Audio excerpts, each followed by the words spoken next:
እኔ እንደታየኝ ከሆነ የመጀመሪያውን ጎል ቡካዮ ሳካ ከማዕዘን የምታስገባ ከዛ በኋላ ደግሞ ሁለተኛውን ጎል ተቀይሮ የገባው ጋብሪኤል ጄሱስ የአሸናፊውን ጎል ማስቆጠር ቻለ። ከዛ ግን እዚህ ጋር እንደምንመለከተው ሁለቱም ኦን ጎሎች ወይም ደግሞ የወልፍስ ተጫዋቾች ባስቆጠሩት ጎል ነው አርሰናሎች ትላንትና 2-1 ወልፍስን 20ኛ ደረጃ ላይ በፕሪሚየር ሊጉ በዘንድሮ የውድድር ዓመት ምንም አይነት ጨዋታ ያላሸነፈውን ወልፍስን እንግዲህ 2-1 ማሸነፍ የቻሉት ጨዋታው በኤምሬትስ ስቴዲየም ነበር የተካሄደው። ስለዚህ የተለያዩ ትላንትና ሌሊት የወጡ የዜና ምንጮች ምን እንደሚሉ ነግራችኋለሁኝ። ያው በቅድሚያ ቡካዮ ሳካ ፕሌየር ኦፍ ዘ ማች ወይም ደግሞ የጨዋታው ምርጥ ተጫዋች ተብሎ ተመርጧል።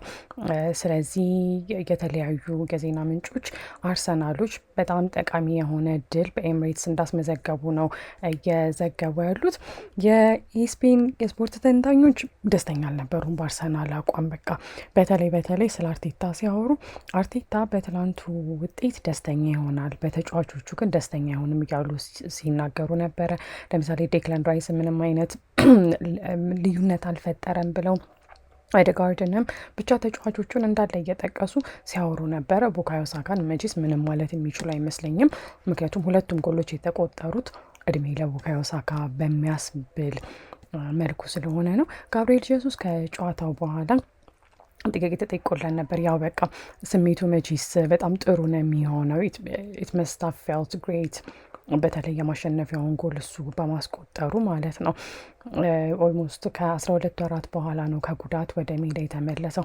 እንደዛ ተብሎ ሲጠየቅ ጋብሪኤል ጄሱስ በቅድሚያ የተናገረው እግዜርን ማመስገን እፈልጋለሁ ነው ያለው። እግዜርን ማመስገን፣ ፈጣሪ ማመስገን እፈልጋለሁኝ እና ምክንያቱም ከ1 ዓመት በኋላ ወደ ሜዳ በመመለሱ በጣም ደስተኛ መሆኑን ነው ለመግለጽ የሞከረው።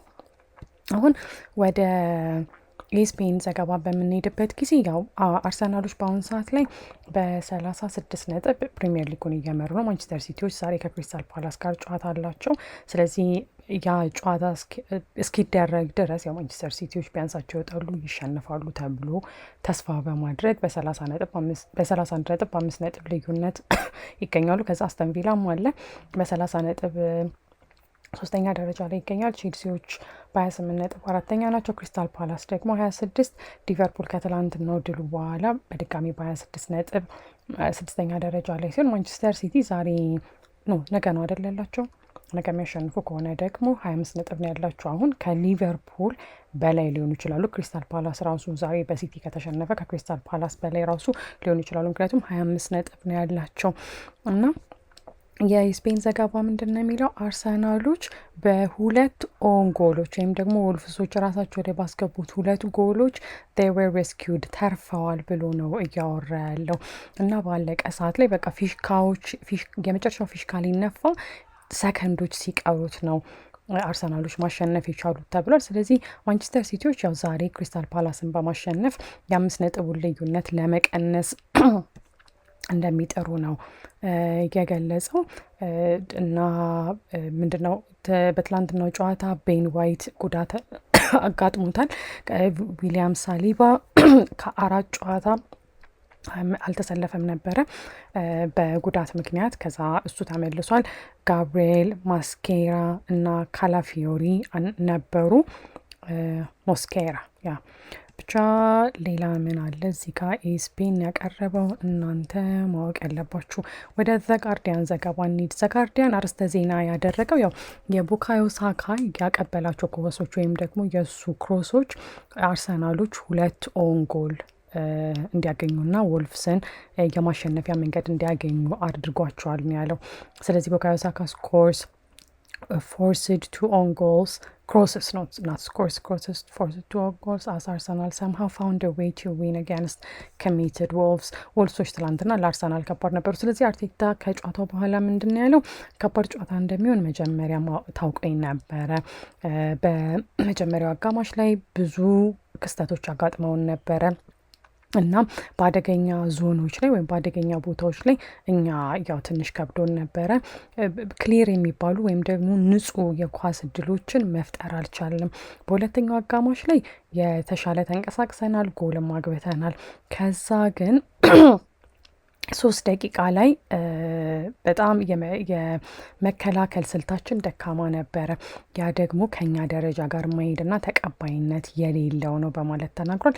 እስከዛ እነሱ የመጀመሪያውን ሙከራ እስኪያደርጉ ድረስ ምንም አይነት ጎል አልተቆጠረብንም ነበር። የመጀመሪያ የጎል እድል ሲያገኙ ያንን እድል ተጠቅመው አስገቡ። ያ ፕሪሚየር ሊግ ነው። እናም ያንን ደግሞ በደንብ ማወቅ ይገባናል፣ አውቀንም ማሻሻል ይገባናል። በስተመጨረሻ ላይ በግለሰብ ወይም በአንድ ተጫዋች ላይ ጥገኛ መሆን አልነበረብንም በማለት ነው የተናገረው። ያ ምንድን ነው ጎል ለማግባትና ጨዋታውን ለማሸነፍ በፊት መስመር ተጫዋቾች ላይ ብቻ ዲፔንደንት መሆን እንደሌለባቸው ነው፣ ወይም ጥገኛ መሆን እንደሌለባቸው ነው እዚህ ጋር እየገለጸ ያለው። የጎሉ ልዩነት ከዚህ በላይ በጣም ከፍ ማለት ነበረበት። ምክንያቱም 2-1 ወልቭስን ያሸነፉት፣ ብዙ የጎል እድሎችን መፍጠር ነበረብን። ግን በስተመጨረሻ ምንድን ነው የተናገረው? ይህ ድል ነገር ምንድን ነው መፍትሄ ማግኘት እንደምትችል የሚገልጽ ነው፣ ወይም ለዛ እምነት የሚሰጥህ ነው በማለት ተናግሯል። ያው ቤን ዋይት ትንሽ እግሩ ላይ ስሜት ተሰምቶታል። ስለዚህ ያ ጥሩ ዜና አይደለም በማለት ገልጿል ሚኬል አርቴታ ማለት ነው። ስለዚህ እንደ ምንድን አሁን ከጨዋታው በኋላ የፕሌየር ኦፍ ደ ማች የተባለው ቡካዮ ሳካ ጋር በምንመጣበት ጊዜ አንዳንዴ እድል ያስፈልጋል ነው ያለው። በቃ እሱ ቀጥታ እና ዛሬ እድል ከኛ ጋር ነበረች። ያው የያዝነውን ነጥብ ይዘን ወደፊት መራመድ ነው ያለብን እና ይሄኛው የዛሬው ድላችን ምን ያህል ጠቃሚ እንደሆነ እስከ ሜይ ወይም ግንቦት ላይ ነው የሚያልቀው። እስከ ግንቦት ድረስ አናቅም። ያው ወደፊት ዋንጫውን ካሸነፉ ትላንትና ያሸነፉት 3 ነጥብ ወይም ትላንት ይዘው የወጡት 3 ነጥብ ለእነሱ ምን ያህል ጥቅም እንዳለው እስከዛ ድረስ ነው የምናውቀው። ነገር ግን ዛሬ በማሸነፋችን ደስተኛ ነኝ። ከነበረን አቋም አንጻር ሲሄድ ጨዋታውም ከነበረበት ነገር አንጻር በማሸነፋቸው ደስተኛ መሆኑን ነው የሚገልጸው።